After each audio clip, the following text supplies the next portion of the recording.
किसान साथियों, मुझे बहुत अफसोस के साथ कहना पड़ रहा है कि आज 3 घंटे सरकार से बात करने के बाद सरकार ने 3 बात भी नहीं कही जो कि हमारे हाथ में पहुंची। हम बड़ी उम्मीद से गए थे बातचीत करने। उम्मीद से इसलिए गए थे कि कल करनाल के किसान ने अपना वजन दिखा दिया शाम। हम ये सोच के गए थे कि सरकार को अब तो समझ आ गया होगा कि किसान के मन में कितना गुस्सा है।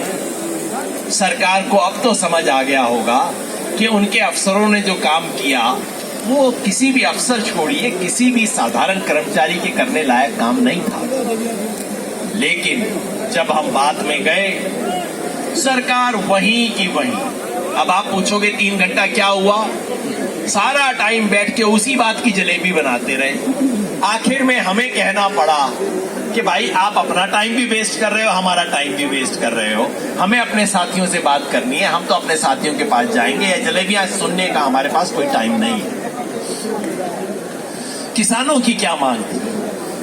करनाल के किसान ने कहा था कि किसानों के खिलाफ उनका सर फोड़ने का बयान देने वाले अफसर के खिलाफ कोई कार्रवाई हो, था ना?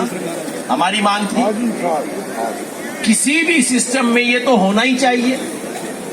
अब मैं बोल दूं कि भाई मेरे भाई का सर फोड़ दे तो सरकार क्या करेगी? सरकार मेरे खिलाफ पर्चा दायर करेगी, चाहे मैं फोड़ूं या ना फोड़ूं। अगर मैं वीडियो पे बोल दूं कि मैं अपने भाई का सर फोड़ूंगा या इनको कहूं कि तुम जाके इसका सर फोड़ दो, तो इसके खिलाफ पर्चा दायर होगा, चाहे मैं फोड़ूं या ना फोड़ूं।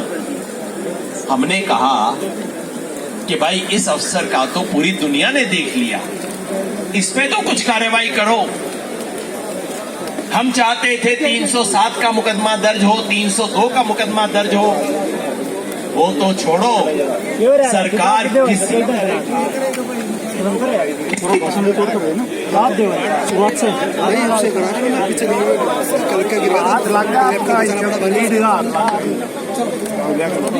करने पे लिए तैयार नहीं है। बिल्कुल 2 टूक बात सरकार ने कही, और कुछ भी कर लो, हम अपने अफसर के खिलाफ पर्चा दायर नहीं करेंगे। दूसरी बात, हमने कहा था कि अफसर को कोई सजा मिलनी चाहिए, से तो उसे बर्खास्त करना चाहिए। लेकिन बर्खास्त तो छोड़िए, सरकार सस्पेंड करने के लिए भी तैयार नहीं। बिल्कुल खुला बोल दिया। मतलब हरियाणा की सरकार कार में डूबी हुई है। हरियाणा की सरकार सत्ता के नशे में डूबी हुई, और सत्ता के नशे में डूबी सरकार को सिर्फ जनता सिखा सकती है और कोई नहीं सिखा सकता। इसलिए मेरे साथियों, हम सब ने मिलकर, भाई यह भी आपको बता दूं कि बातचीत में सरकार बार बार मुआवजे की बात कर रही थी। सरकार कह रही थी अफसर को सजा देने की बात छोड़ो, मुआवजे की बात करते हैं। हमने कहा मुआवजा हमारा मुद्दा है, इस पे बात करेंगे, लेकिन इज्जत की कीमत पे सौदा नहीं करेंगे। जरूरत हुआ तो करनाल का किसान इतना संपन्न है कि वो चंदा करके अपने साथियों को मुआवजा दे देगा। हमें सरकार से दान नहीं चाहिए। आपके अफसर ने वो काम किया है जो किसी भी सरकार में, किसी भी समाज में स्वीकार नहीं हो सकता, इसलिए उसकी सजा मिलनी चाहिए। वो कहते कि जी इतनी जिद आप क्यों कर रहे हो? हमने कहा जी जिद इसलिए कर रहे हैं कि आगे से किसी IAS अफसर की हिम्मत ना हो कि किसान के खिलाफ इस तरह की बात बोल। तो दोस्तों, लंबी बात मुझे नहीं करनी है। हम यहाँ पे आ गए। सरकार ने कहा था मिनी सेक्रेटेरिएट के सामने पहुंचने नहीं देंगे, इतना दबका मारा था, गीदड़ बबकी दी थी, ये वो। करनाल के किसान ने दिखा दिया कि हम जहां जाना चाहते हैं वहीं जा।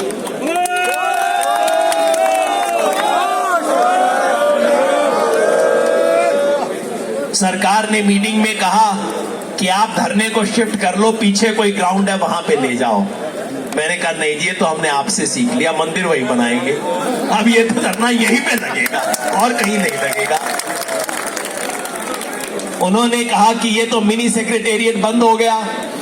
हमने कहा हमने बंद नहीं किया है, मिनी सेक्रेटेरिएट को ताला हमने नहीं लगाया है, आपने ताला लगाया है, आप देख लो, हमारे से कोई मतलब नहीं है इसका। और यहाँ पीछे कई दुकानदार भाइयों की दुकानें हैं, उनके लिए मैं विशेष कह दूं, भाई करनाल के किसी नागरिक से हमारी कोई दुश्मनी नहीं है, ये सब हमारे साथी हैं, सब हमारे भाई हैं। आपकी दुकानों को कोई तकलीफ होगी, हमारे साथी यहाँ सबसे पहले आपकी तकलीफ दूर करेंगे। हम नहीं चाहते आपकी दुकानें बंद हो, हम करनाल के सारे नागरिकों के साथ हैं।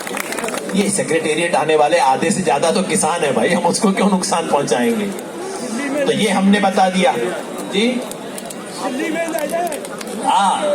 जो करना है करें। तो हमने ये बिल्कुल स्पष्ट कर दिया है दोस्तों, ये घेराव अब आगे चलेगा और अब ये करनाल के किसानों की हिम्मत को चैलेंज है। आपने इतना बड़ा काम तो कर दिया, बस अब जो कर दिया इसको बना के रखना है कुछ देर। आप ये देखना सरकार घुटनों के बल आएगी। ये हिसार में हुआ, यही टोहाना में हुआ और यही करनाल में होगा, सरकार घुटनों के बल आएगी। बस हमें इस मोर्चे को बनाए रखना है। और जैसा मेरे साथी ने याद दिलाया, गुरनाम सिंह जी ने भी याद दिलाया, भाई ये 24 घंटे का मोर्चा है, थोड़ा ड्यूटियां बांध दे। मैं नहीं कहता सारे लोग रहे सारा टाइम, ड्यूटी बांध दे, कोई गांव की ड्यूटी 24 घंटे की लगा दो, दूसरे गांव की ड्यूटी अगले दिन लगा दो, अपना रोटेशन का सिस्टम कर लेंगे, लेकिन 24 घंटे हमें यहाँ पे रहना है ताकि मौके का फायदा उठा के सरकार कुछ कर ना सके। सरकार जो कुछ काम करती है रात 3 बजे और 4 बजे किया करती है, तो हमें उसके बारे में सावधानी रखनी है, अपने मोर्चे को बनाए रखना है। मैं एक बार फिर संयुक्त किसान मोर्चा की लीडरशिप की तरफ से बधाई देना चाहता हूं। करनाल के किसानों ने पूरे देश के किसानों का जोश बढ़ा दिया है, पूरे देश को नया इंजेक्शन दे दिया है किसान मूवमेंट को। हमारा मोर्चा यही है। साथी बता रहे थे याद दिलाने को कि अभी कहीं और जाम लगाने का हमारी तरफ से कोई कॉल नहीं है, हमारी तरफ से बस ये मोर्चा है, इसको मजबूत करेंगे। सरदार जोगेंद्र सिंह उग्राहा साहब का फोन मेरे पास 1 घंटे पहले आया, उन्होंने कहा पंजाब से एक बड़ा जत्था लेके कल वो करनाल आएंगे। और भाई राकेश टिकैत ने वहीं पे बोल दिया था कि उत्तर प्रदेश के, आपके तो जमुना पार का ही मामला है और क्या है, उत्तर प्रदेश के किसान भी यहाँ पे बड़ी संख्या में आएंगे और पूरे हरियाणा के हर जिले से किसान यहाँ आएंगे। जिस करनाल को ये सरकार अपने अहंकार का सबूत बनाना चाहती है, उसी करनाल को हम किसान की ताकत का सबूत बना के दिखाएंगे, लड़ेंगे और जीतेंगे। बहुत बहुत शुक्रिया।